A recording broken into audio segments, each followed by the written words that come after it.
नमस्कार मित्रों। आज मैं आपसे भाषा के विषय में चर्चा करूंगा। हमारे भारत में भाषा को लेकर जो अलग अलग सेंटिमेंट्स हैं उनके बारे में हम बात करेंगे। मित्रों, मैं आपको कहानी के हिसाब से कुछ बताऊंगा। आप उस चीज़ को समझिए और आप जो मेरी युवा पीढ़ी है, मुझे इसे पूरा विश्वास है कि इस बात को समझेगी, बुनेगी और इसको अपने जीवन में रचा बसा कर अपनी पीढ़ी को ट्रांसफ़र करेगी। दोस्तों, मैं इसे एक कहानी बताता हूँ आपको। इस कहानी के माध्यम से ही आपको लक्ष्य तक ले चलूँगा। मित्रों, जब बच्चा पैदा होता है तो वो सदैव अपनी माँ की ममता के छाए में रहता है। माँ उसे बेहद प्यार करती है और बच्चा भी उसे बेहद प्यार करता है।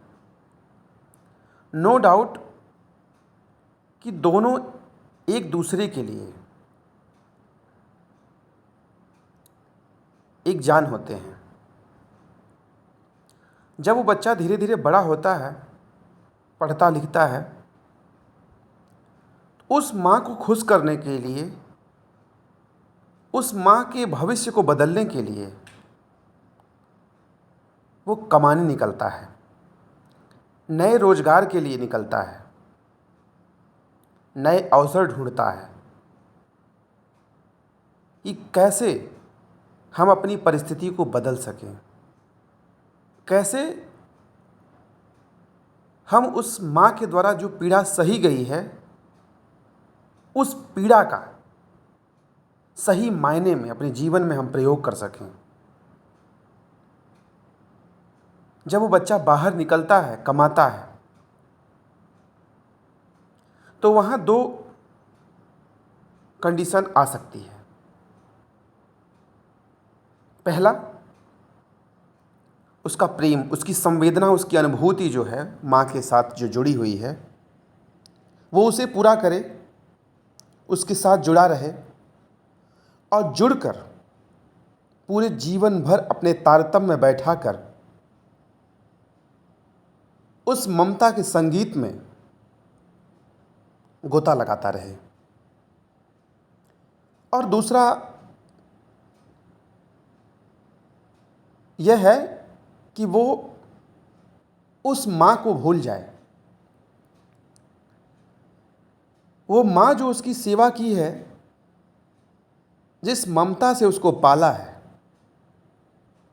वो उसको भूल जाए। वह वहाँ जाकर एक अलग आचरण करना शुरू करे और उस आचरण से अपनी माँ को दोषी बनाए। बस ठीक यही बात मित्रों, मेरे प्यारे दोस्तों, मैं आप लोगों से करना चाहता हूँ।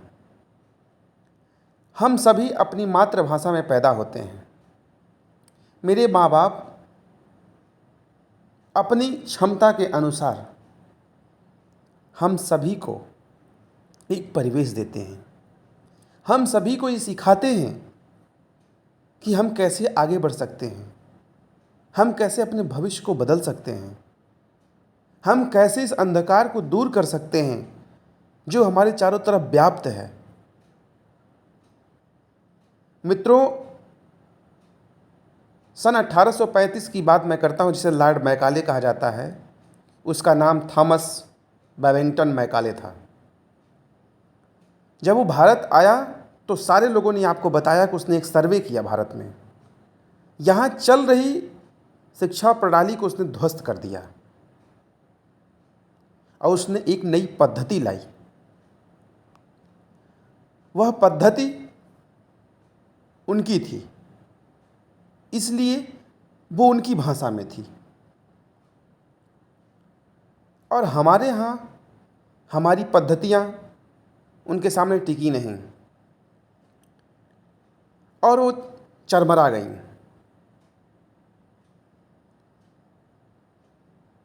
दोस्तों, उसने आईपीसी को भी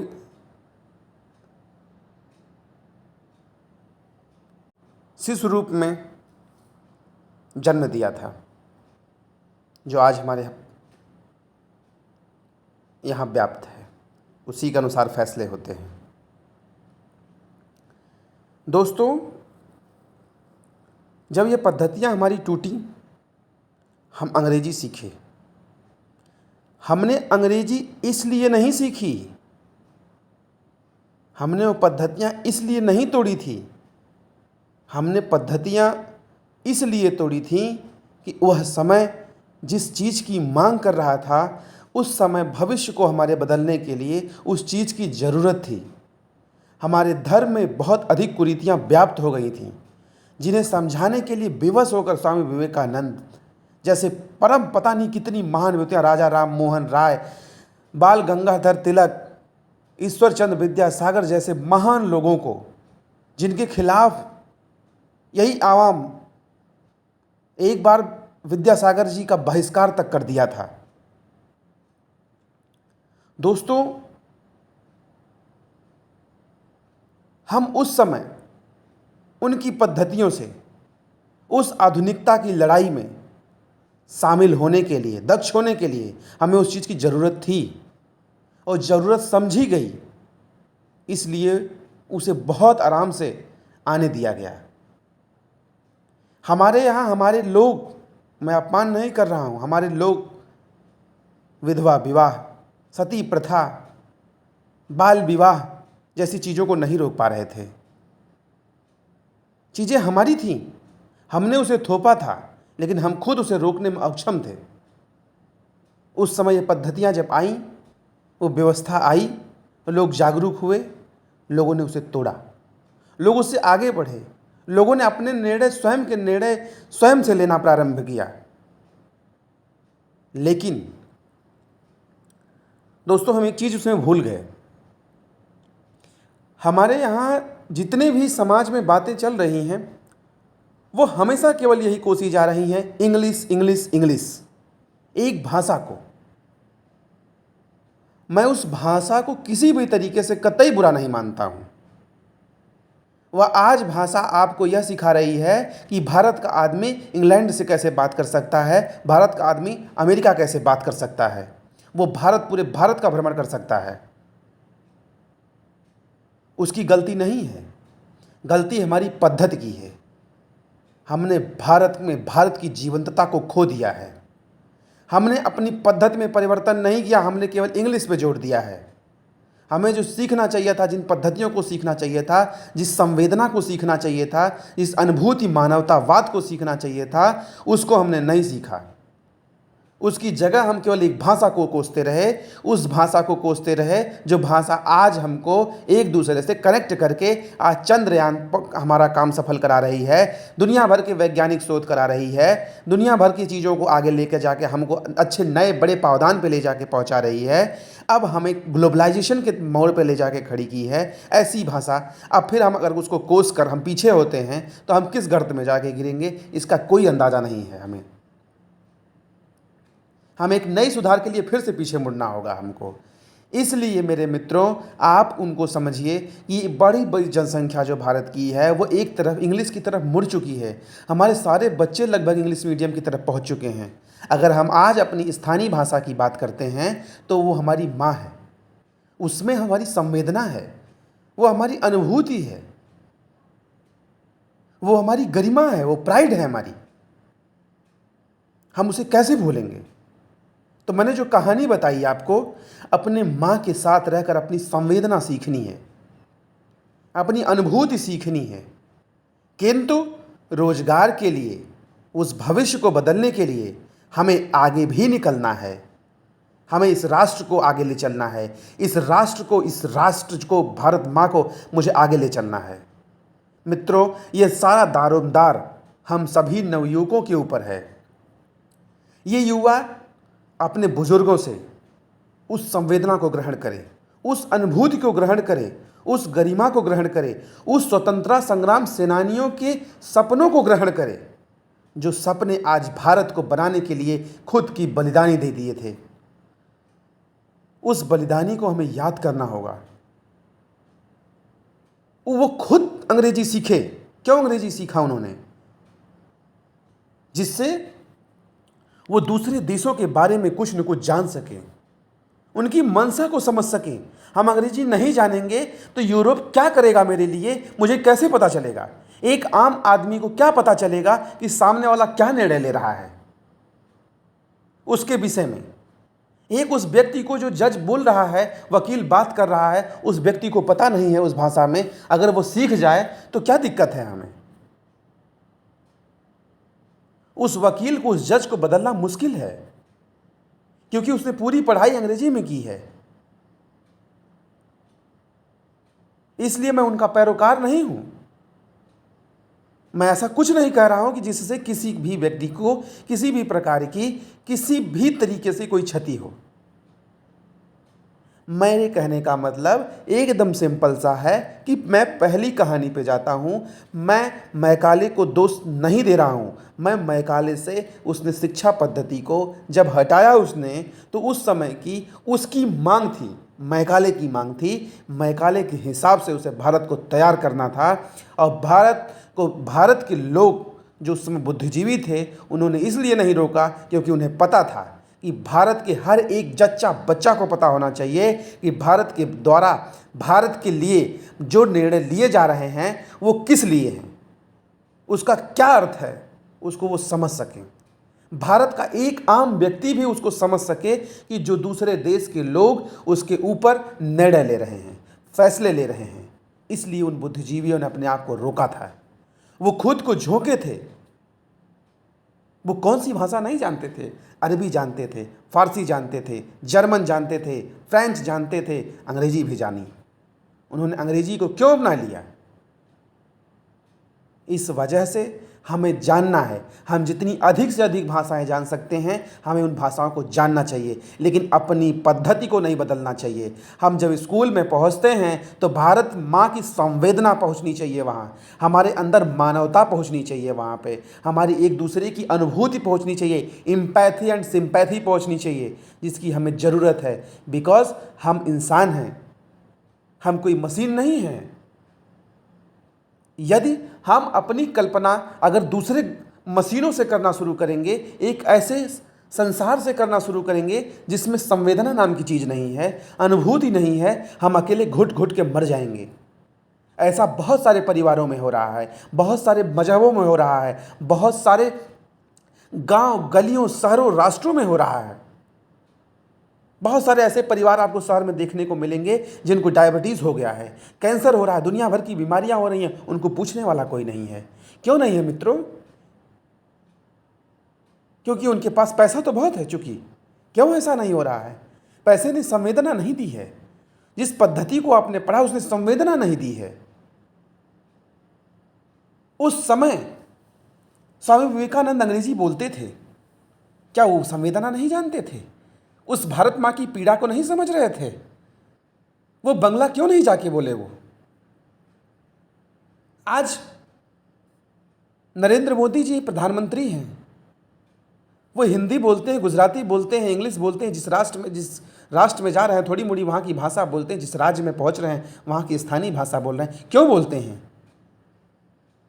बोलते इसलिए हैं क्योंकि वो प्रकट करते हैं कि संवेदना सबसे महत्वपूर्ण चीज़ है। इस जीवन, इस धरा में अगर कोई चीज़ है तो वह संवेदना है, वो एम्पैथी है, सिंपैथी है, वो अनुभूति है जो हमें आप दूसरों से, एक दूसरे से जोड़ी बैठी है। दोस्तों, मित्रों मेरे, जिस दिन आप संवेदना को खो बैठेंगे उस दिन आप समस्त जगत को खो बैठेंगे। इस जगत, इस चराचर जगत में जो प्रकृति विद्यमान है, इस प्रकृति की खूबसूरती को आप गंवा बैठेंगे। इस जगत में आपको देखने के लिए कुछ नहीं रहेगा। स्वयं का अहंकार जीवित रहेगा। उस अहंकार से आपको धीरे धीरे जला के खुद भस्म कर देगी। और मैं आपको बताऊं, वह भस्म भी आपको काम नहीं आएगी। इस वजह से हमें अंग्रेज़ी पे दोष देना, हिंदी पे दोष देना, किसी अन्य भाषा पे, तमिल, कन्नड़, मलयालम, किसी भी भाषा पे हमें दोष नहीं देना है। हमें वही सीखना है जिसको सीखने से हमारे भारत का उन्नयन हो सकता है, हमारा राष्ट्र सर्वोपरि राष्ट्र बन सकता है, इस जगत को एक लीडरशिप के रूप में आगे बढ़ाना है, एक लीडर बनना है। हमें खुद का पहले लीडर बनना होगा। इसलिए सबसे पहले हम खुद के लिए खुद को मजबूत करें।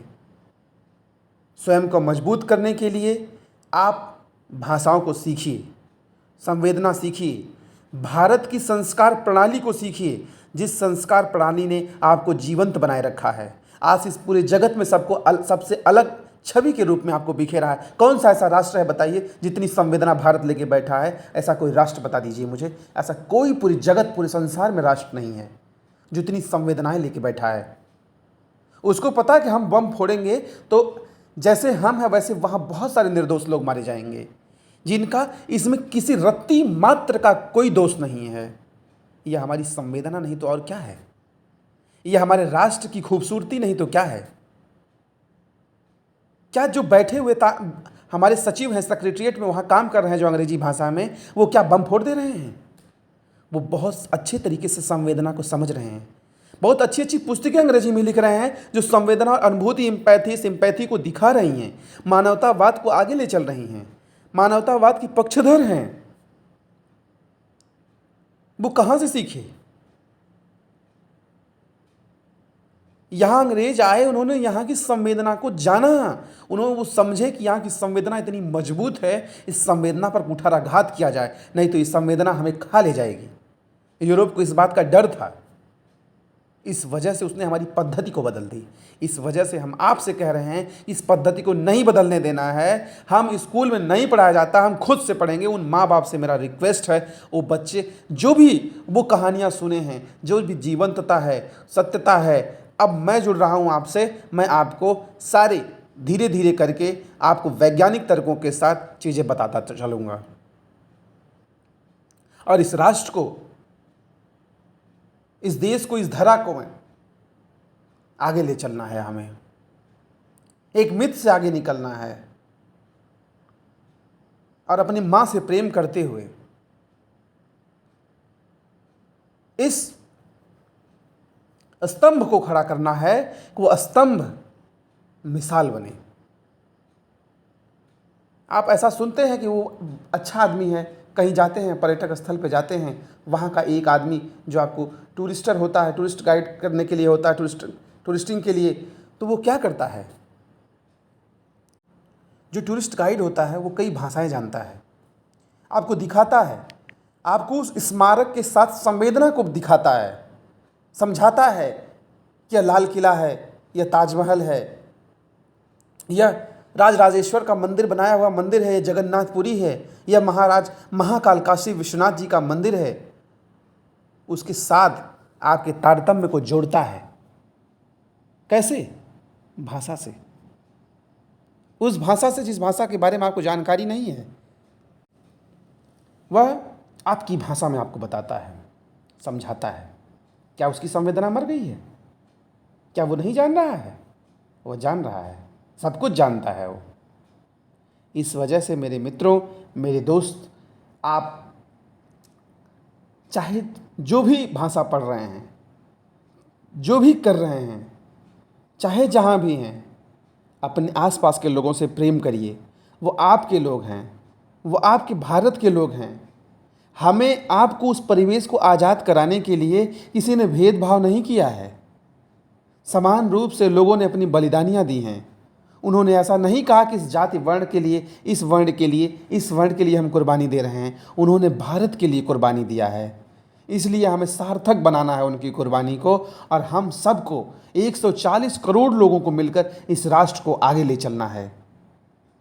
इस राष्ट्र में फिर से एक नई अनुभूति डालनी है, नई संवेदना डालनी है, नई जागृति डालनी, पैदा करनी है, और नई जागृति के साथ हमें आगे बढ़ना है।